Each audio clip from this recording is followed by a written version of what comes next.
안녕하세요 여러분. 오늘은 정말 뜨거운 소식으로 돌아왔습니다. 볼리비아전을 단 하루 앞둔 대표팀 훈련장에서 전해진 충격적인 분위기. 바로 손흥민이 직접 목소리를 높였다는 이야기입니다. 왜 조규성을 빼고 오형규를 넣었냐고. 현장에서는 그의 격한 반응이 전해졌고 이를 본 선수단 분위기는 순식간에 얼어붙었다고 합니다. 물론 아직 공식적으로 확인된 내용은 아니지만 대표팀 내부에 미묘한 긴장감이 감돌고 있다는 건 부인할 수 없는 사실입니다. 월드컵을 앞두고 팀의 리더이자 주장인 손흥민이 왜 이토록 강하게 반응했는지, 그리고 홍명보 감독의 선택은 무엇을 의미하는지 오늘은 이 이야기를 깊이 분석해 보겠습니다.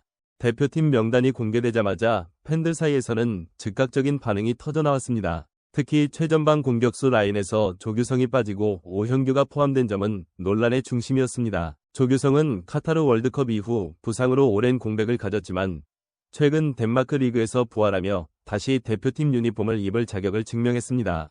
그런 그가 빠지고 오형규가 다시 소집된 결정은 다소 이해하기 어렵다는 평가가 많았습니다. 손흥민이 이에 대해 강한 의견을 보였다는 이야기가 퍼진 것도 바로 이 시점이었습니다. 그는 그동안 대표팀의 공격 조합에서 누구보다 팀워크를 중요시해왔고 특히 조규성과는 카타르 월드컵 때부터 호흡을 맞춰온 파트너였습니다. 팀의 연계 플레이, 그리고 박스 안에서의 유기적인 움직임은 이미 완성된 조합이었죠. 그런 상황에서 새로운 실험이 다시 시작되자 손흥민이 불만을 표출했다는 이야기는 단순한 감정이 아니라 전술적 우려로도 해석됩니다. 홍명보 감독은 여전히 300 실험을 이어가고 있지만 문제는 공격 전개가 무겁고 결정력이 떨어진다는 점입니다. 손흥민은 이를 누구보다 체감하고 있는 선수입니다. 오형규는 분명 잠재력 있는 공격수이지만 아직 대표팀에서 손흥민과 완벽한 호흡을 보여준 적은 없습니다. 손흥민이 지금은 실험할 때가 아니다라고 말했다는 전언이 들려오는 이유가 여기에 있습니다. 대표팀을 둘러싼 가장 근본적인 논쟁은 결국 전술입니다. 그리고 그 중심에는 홍명보 감독의 스리백이 있습니다. 한국 축구의 전술적 아이덴티티는 오랜 시간 4-4-2-3-1 혹은 4-4-2에 기반해왔습니다. 하지만 홍명보 감독은 부임 이후부터 줄곧 이제는 한국 축구도 유연해져야 한다. 선진국형 전술로의 전환이 필요하다는 논리를 내세우며 스리백 실험을 멈추지 않았습니다. 문제는 실험의 이유와 결과의 방향이 완전히 따로 움직이고 있다는 겁니다. 이론적으로는 빌드업의 안정과 측면 수비의 보강을 노린 전술이지만 실제 경기에서는 오히려 수비의 혼란과 공격의 고립이 두드러졌습니다. 팬들이 이게 누굴 위한 전술인가? 라고 묻는 이유가 바로 거기 있습니다. 첫 번째 문제는 센터백 3명이 역할 중복입니다.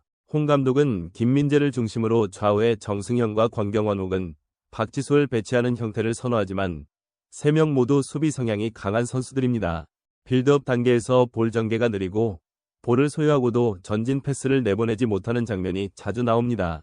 상대가 하프라인 위로 강하게 압박을 걸면 한국은 곧바로 뒷공간으로 밀려납니다. 그 결과 중앙 미드필더들이 수비 지원에 내려오고 손흥민은 전방에서 고립되는 패턴이 반복됩니다. 손흥민은 이 점을 가장 직접적으로 느끼는 선수입니다. 그는 프리미어리그에서 수년간 빠른 전환의 미학을 몸으로 익혀온 선수지만 대표팀에서는 그 속도를 전혀 살리지 못합니다. 전술적으로는 윙백이 높이 올라가야 하지만 홍 감독의 시스템에서는 윙백이 상대 역습을 의식해 계속 내려앉습니다. 결국 손흥민은 하프라인 아래까지 내려와 공을 받아야 하고 그만큼 골문과는 멀어집니다. 손흥민을 살리는 전술이 아니라 묶어두는 전술이라는 평가가 나오는 이유입니다. 두 번째 문제는 전술의 일관성 부족입니다. 3백 자체가 나쁜 전술은 아닙니다. 이탈리아, 잉글랜드, 일본 등도 상황에 따라 유연하게 활용합니다. 하지만 그 전제 조건은 명확합니다. 조직력과 반복 훈련, 그리고 선수들의 전술 이해도입니다. 문제는 한국 대표팀이 그 어느 하나도 충분하지 않다는 겁니다. 월드컵 예선과 평가전이 반복되는 빡빡한 일정 속에서 전술적 완성도를 끌어올리기란 쉽지 않습니다. 게다가 매 경기마다 수비 조합이 바뀌는 바람에 선수 간의 라인 간격이 일정하지 않습니다. 3-5-2, 3-4-3, 5-4-2를 오가며 3백의 형태만 유지한 채 내용은 바뀌고 있습니다.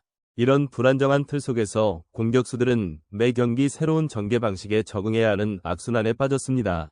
손흥민이 대표팀에 와서 공이 안 온다고 불평한 적이 있다는 일화는 단순한 농담이 아니라 실제 전술적 문제에 압축된 표현이기도 합니다. 세 번째는 감독의 고집입니다. 홍명보 감독은 선수 시절부터 원칙의 사나이로 유명했습니다. 지도자로서도 마찬가지입니다. 하지만 지금 대표팀에는 그 고집이 오히려 불통으로 작용하고 있습니다. 선수들은 자신들이 가진 장점을 전술적으로 발휘하지 못한다고 느끼고 감독은 선수들이 아직 시스템을 이해하지 못했다고 말합니다. 이 간극은 시간이 지나도 좁혀지지 않습니다. 특히 브라질전 0-5 참패 이후에도 전술의 문제는 아니다라는 감독의 발언은 많은 팬과 전문가들의 공분을 샀습니다. 그날 경기에서 수비 라인은 무너지고 미드필더들은 전혀 연결되지 않았지만 홍 감독은 이대로 간다고 선언했습니다. 그리고 그 여파는 지금까지도 이어지고 있습니다. 흥미로운 점은 이런 전술적 경직성 속에서도 손흥민이 여전히 팀의 중심이라는 사실입니다. 하지만 아이러니하게도 그는 가장 자유롭지 못한 선수입니다. 전술적 책임이 커질수록 개인의 창의성이 억눌리고 팀의 구조 속에 갇혀버립니다. 월드컵이라는 단기전에서 가장 위험한 시그널입니다. 손흥민은 이미 세계 최고 리그에서 스스로 해답을 찾는 선수로 성장했습니다. 그런 그가 대표팀에서는 감독의 지시에 따라 전술의 부속품으로 움직여야 하는 현실 이 괴리감이 이번 논란의 근본 원인일지도 모릅니다. 홍명보 감독의 스립백은 분명 철학이 있는 전술입니다. 하지만 철학이 결과보다 앞서기 시작하면 그것은 실험이 아니라 집착이 됩니다.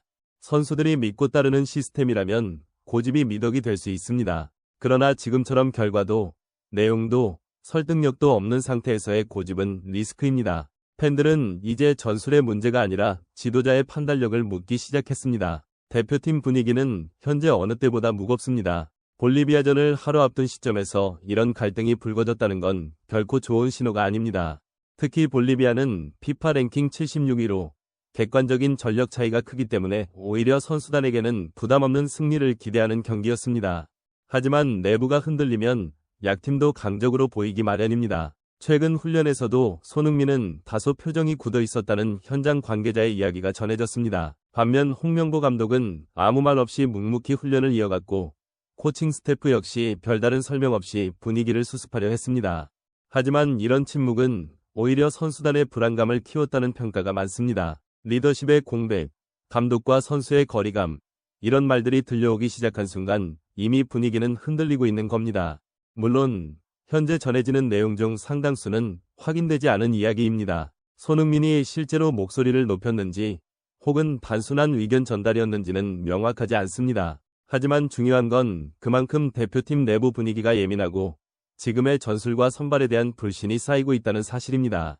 선수들이 감독의 선택을 납득하지 못할 때 그것이 단 한 번의 발언이라도 폭발처럼 번질 수 있습니다.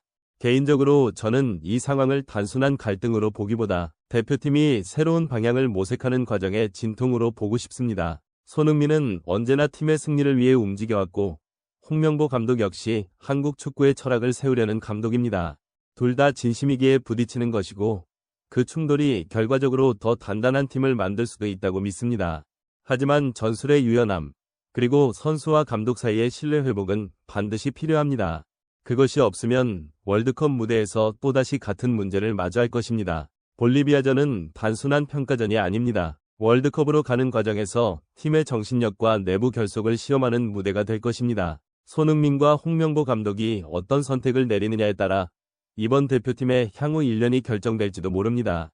이 불안한 긴장 속에서 한국 축구가 어떤 해답을 내놓을지 팬들의 시선이 모두 집중되고 있습니다. 오늘 영상 끝까지 시청해주셔서 감사합니다. 여러분의 구독과 좋아요는 저희에게 큰 힘이 됩니다. 앞으로도 축구 현장의 생생한 이야기와 깊이 있는 분석으로 찾아뵙겠습니다. 다음 영상에서 다시 만나요.